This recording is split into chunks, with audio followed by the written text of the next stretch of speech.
Assalamualaikum warahmatullahi wabarakatuh.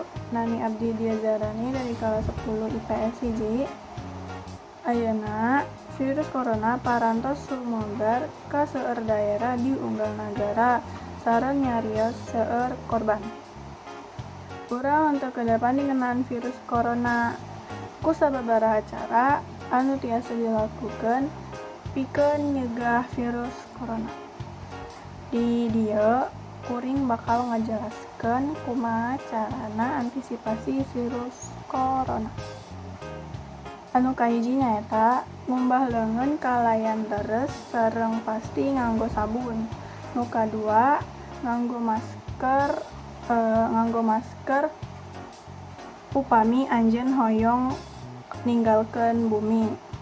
Nu katilu ngajaga awak anu sehat ku laksana sareng dahar tuangan anu sehat sareng nyandak vitamin.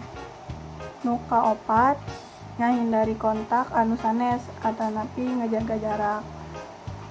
Upami anjeun ngalaman batuk, muriang, kasusa engapan, langsung ningali dokter.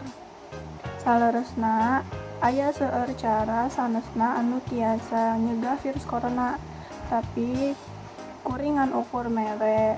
Bagian tina anu kuring terang sareng pikirna antisipasi ieu gampang dilakukeun.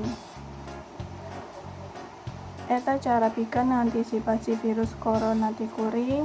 Mugi aya gunana. Wassalamualaikum warahmatullahi wabarakatuh.